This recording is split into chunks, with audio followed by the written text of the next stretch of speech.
baykat yi jàmbaar yi lañ fi teewal. fajar lañu yeewu gàddu seeni. Thiakat Fall, je suis paysan dans le village de Risso. Risso se situe dans le département de Tivaouane et à 2-3 km de la commune de Mékhé, donc dans la communauté rurale, dans la commune de Koul. Je suis aussi membre de l'UGPM, Union des groupements paysans de Mékhé, mais d'abord, avant d'être membre de l'UGPM, je suis membre du groupement villageois de Risso qui est membre de l'UGPM et je suis le secrétaire général de l'UGPM. L'UGPM aussi est membre de la FONGS, Fédération des organisations non gouvernementales du Sénégal, dont je suis le secrétaire général adjoint. lu ñu mën a am yi dem jaayee ci luuma yi may yaakaar may góor man baykat man may jàmbaar maa reggal mbër yi maa kër njum may kaadar ku mu doon ak koo doon. L'hivernage c'était très bien installé parce que le 25 juillet on a eu notre première pluie, une pluie de 45 à 50 mm, donc c'était vraiment une pluie qui nous a permis de faire les premières semis et tout ça, mais il y a eu une pause de presque un mois, 25 jours. Mais cette pause n'avait pas beaucoup affecté les semis, mais c'est plutôt les difficultés que rencontraient les animaux, surtout les équidés de trait pour l'alimentation qui posaient d'énormes problèmes aux paysans. Comme vous le savez, les équidés de trait constituent la main-d'œuvre aujourd'hui du paysan. Donc s'il y a un déficit alimentaire au niveau de ces équidés, le paysan est très inquiété. C'est ça qui avait justifié l'inquiétude de tous les paysans au début de l'hivernage. Mais Dieu merci, depuis que ça a repris, on se rend compte que ça pleut régulièrement et aussi dans l'espace et dans le temps c'est très bien réparti et les cultures sont en train de se développer. Je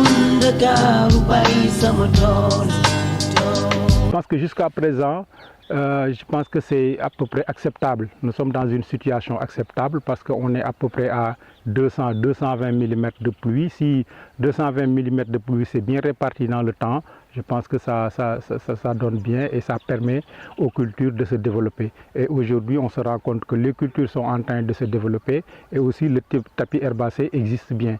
Donc c'est une appréciation vraiment positive qu'on a de cet hivernage et en tout cas, tout ce qu'on souhaite, c'est que la pluie continue jusqu'au 15 octobre, 15-20 octobre.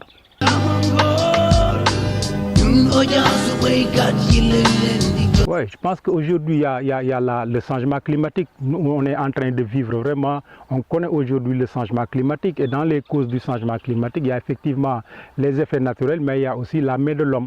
Aujourd'hui, tout ce qui est destruction, tout ce qui est... donc toutes les pratiques que nous sommes en train de faire et qui sont des pratiques qui sont néfastes et qui causent les changements climatiques, c'est de la responsabilité de l'homme. Donc il y a les effets naturels, mais il y a les effets aussi de l'homme sur ce qui se passe aujourd'hui parce que c'est tout simplement lié au changement climatique. Oui,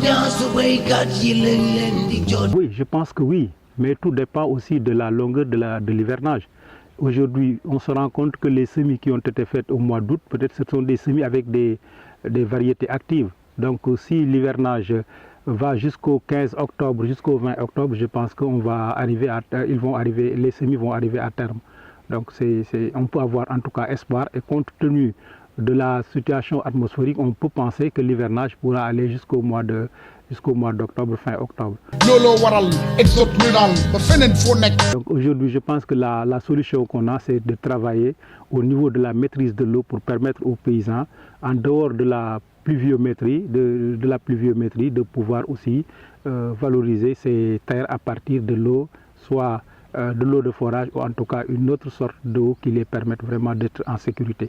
Mais aujourd'hui, c'est extrêmement difficile de compter uniquement, de baser notre agriculture uniquement sur la pluviométrie qu'on ne maîtrise pas. Et de plus en plus, on se rend compte que chaque année, il y a des difficultés. Il y a en tout cas un déficit pluviométrie. Soit s'il n'y a pas de déficit, la répartition dans le temps, dans l'espace pose d'énormes problèmes.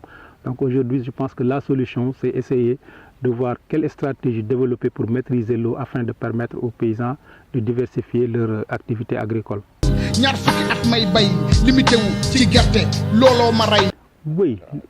Oui, au niveau de nos organisations, on a beaucoup d'attentes au niveau de l'État. On essaie de travailler aujourd'hui sur la maîtrise de l'eau avec la revalorisation des forages qui ont été mis en place par la Vision mondiale, mais ça ne suffit pas parce que la maîtrise de l'eau demande beaucoup d'investissement. C'est pourquoi on demande à l'État vraiment d'accompagner les paysans, d'essayer d'investir sur la maîtrise de l'eau pour permettre aux paysans de diversifier leurs activités. Et je pense que si on arrive à faire ce travail, ça nous permet de fixer nos jeunes dans nos terroirs, mais aussi de voir une économie locale qui va se développer et qui permette à toutes les communautés de pouvoir satisfaire à leurs besoins. Oui, l'UGPM a fait des efforts dans le domaine des semences.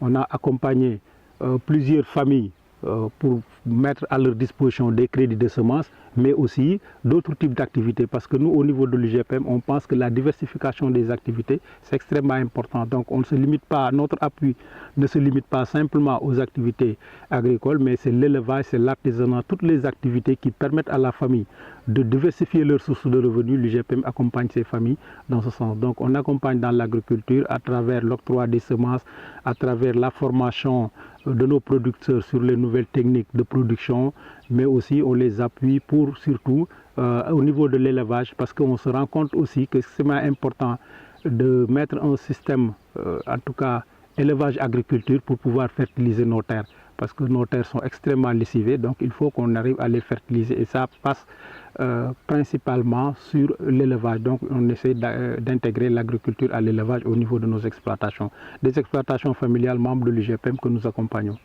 Alioune Touré Biba ñëw di teewal mbay mi ci atum naataange